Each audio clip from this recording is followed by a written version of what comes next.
గౌరవనీయ స్పీకర్ గారు, నాకు ఈ అవకాశం ఇచ్చిన ధన్యవాదాలు. ఈ యొక్క సభలో మాట్లాడడానికి అవకాశం ఇచ్చిన ధన్యవాదాలు. నేను బిఆర్ అంబేద్కర్ గారికి మరియు ఎల్వపి రామజీ, మా యొక్క కడియం శ్రీహరి గారు మా తండ్రి గారు, మరియు ప్రస్తుత ఎమ్మెల్యే మరియు ఇంతకుముందు మా యొక్క నియోజకవర్గ ప్రజలు ధన్యవాదాలు తెలియజేసుకున్నాను. Budget demand for grants. As a doctor myself, I have seen many schemes by PM Ayushman Bharat వంటి ఎన్నో పథకాలను నేను చూశాను. ఈ ఆయుష్మాన్ అది సరిపోదు, అది దీర్ఘాయుష్ను సూచిస్తుంది ఈ పదం. పీయుష్మాన్ భారత్ దానికి సంబంధించి 18,000 కోట్ల రూపాయలను కేటాయించడం జరిగింది. ఇదివరకు కేంద్ర హెల్త్ మిషన్ సంబంధించి 140 కిలోమీటర్లు, టెలి మెంటల్ హెల్త్ ప్రోగ్రామ్ అని 43 కోట్ల రూపాయలను తగ్గించడం జరిగింది. అంటే గత సంవత్సరం కేటాయింపులతో పోలిస్తే దీనికి సంబంధించి మంచి అన్ని బడ్జెట్లలో కూడా చాలా ముఖ్యమైన ప్రాంతాలలో తక్కువగా కేటాయింపులు చేయటం కనిపిస్తున్నది. ఈ కోవిడ్ మేనేజ్మెంట్ కి సంబంధించి ప్రధానమంత్రి గారు చాలా చక్కగా ఆయన మొబైల్ టార్చ్ పెట్టడం, లైట్లు పెట్టడం, ఇవన్నీ కూడా ఆయన చెప్పడం జరిగింది. డాక్టర్గా ఇవన్నీ కూడా ఒక రోగాన్ని తగ్గించడంలో ఎలాగా సహాయపడతాయి అనేది మాకు అర్థం కాలేదు. ఇది డాక్టర్లందరూ జీవితాన్ని నడిపే విధానం వేరే ఉంటుంది. మానసిక ఆరోగ్యానికి సంబంధించింది. మానసిక ఆరోగ్యానికి సంబంధించి 133 కోట్ల నుంచి 94 కోట్లకు తగ్గించారు. మాకు ఎన్నో యాంగ్జైటీ సమస్యలు వస్తూ ఉంటాయి. ఇలాంటిది ఈ సమస్యలు చాలా ఎక్కువగా పెరుగుతున్నమాట వాస్తవం. మనం ఈ కార్యక్రమాన్ని చాలా నిజంగా ప్రాధాన్యం ఇవ్వాల్సింది. డిజిటల్ విషయంలో ప్రపంచం అంతా కూడా డిజిటల్ వైపు వెడుతున్న సందర్భంలో మనకు అవసరమైనటువంటి దీనికి కూడా కేటాయించిన ధనం తగ్గించడం జరిగింది. As if it is the says quality ఇందులో ఉన్నది రాశి కంటే వాసి గొప్పదని చెప్పి మన వాళ్ళు చెప్తారు. ఆ విధంగా ఉంది. ఇది ఎన్డీఏ కాలంలో అప్పట్లో కాంగ్రెస్ ప్రభుత్వంలో జాతీయ ఆరోగ్య మిషన్ ప్రారంభించింది. ఐటీడీఎస్, ఐడిఎస్ అవన్నీ కూడా జాతీయ అటువంటి పథకాలన్నీ కూడా ఇప్పుడు కాంగ్రెస్ ప్రభుత్వంలో ఉన్నవే ఇప్పుడు పేరు మార్చుకొని వచ్చాయి. నేను ఒక మదర్గా నేను ఆరోగ్య శాఖ మంత్రి గారికి చెప్పేది ఏంటంటే ప్రభుత్వ పాఠశాలల్లో శానిటరీ నాప్కిన్లను అందివ్వటం మంచిదనే వస్తుంది. వాళ్ళకి ఆరోగ్యకారికి సంబంధించినటువంటి అవకాశాలు వాళ్ళకి ఉండవు కాబట్టి వాటిని అవి కల్పించడం ముఖ్యం అని చెప్పి ఏం చేస్తున్నాయి. 2300 పిల్లలు చాలా మంది 23% మంది స్కూళ్లు మానేస్తున్నారు. ఈ సమస్య వల్ల వాళ్ళు మానేస్తున్నారు.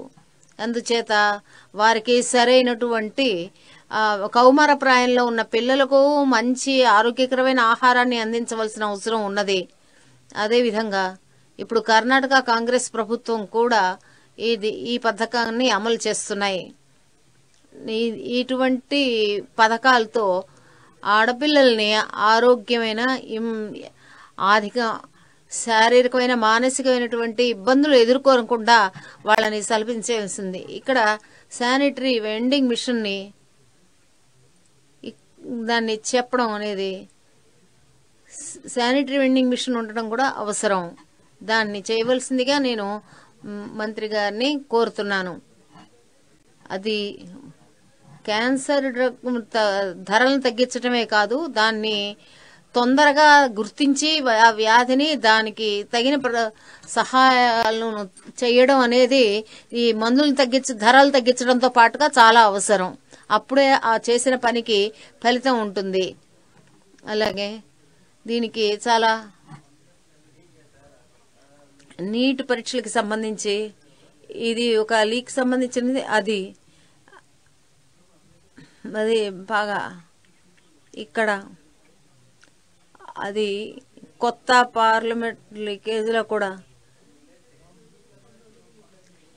ఈ నీటి ఎగ్జామ్ను తొందరగా దానికి కాలించి తొందరగా దీనికోసం వేరే చర్యలు తీసుకోవాల్సింది ఉంటుంది. ఆరోగ్యశ్రీని 5 నుంచి 10 లక్షలకి చేయడం జరిగింది. మాకు ఒక మెడికల్ హబ్ కూడా ఉన్నది. సూపర్ స్పెషల్ MCH వాళ్ళని కూడా మేము ఏర్పాటు చేసుకోవడం, ఒక గ్రామీణ ప్రాంతాలలో ఆరోగ్య సంరక్షణకు కూడా ముఖ్యమంత్రి గారి ఆధ్వర్యంలో చాలా పథకాలను చేపట్టడం జరుగుతున్నది. CGHS లో కనుక తీసుకోవడానికి చాలా కిలోమీటర్లు వెళ్లాల్సి వస్తుంది కాబట్టి వాటిని త్వరగా దగ్గరలో పెడితే బాగుంటుంది. రైల్వే స్టేషన్లకు కూడా వారికి కూడా మానవ వనరులు తక్కువగా ఉంటున్నాయి. ఈ బడ్జెట్లను టెర్షరీ కేర్ హాస్పిటల్ కూడా చేయవలసిన అవసరం ఉంది. నేను మంత్రి గారికి చెప్పేది ఎన్హెచ్ఎంసీ డ్యూలను, మాకు రావాల్సిన బకాయిలను 22-23 సంవత్సరాలకి రావాల్సిన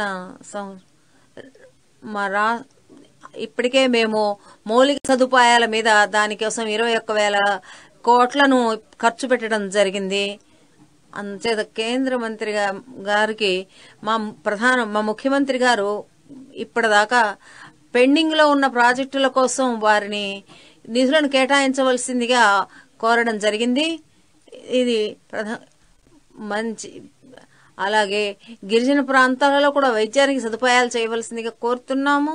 ఇదంతా కూడా ప్రజల సౌఖ్య జీవితానికి దోహదపడుతుంది.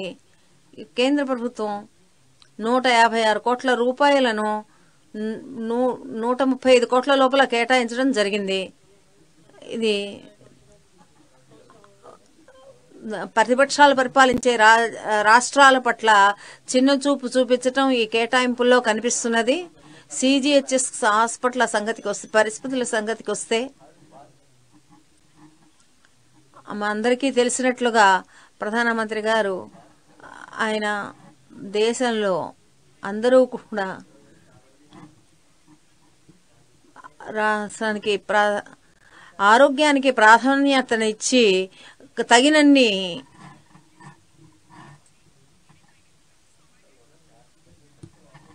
బిఆర్ అంబేద్కర్ గారి రాజ్యాంగం తరపంగా రిజర్వేషన్ల ద్వారా నేను ఈ రాజ్యంలోకి రాగలిగి ఈ సభలో నేను మాట్లాడగలుగుతున్నందుకు నేను కృతజ్ఞత.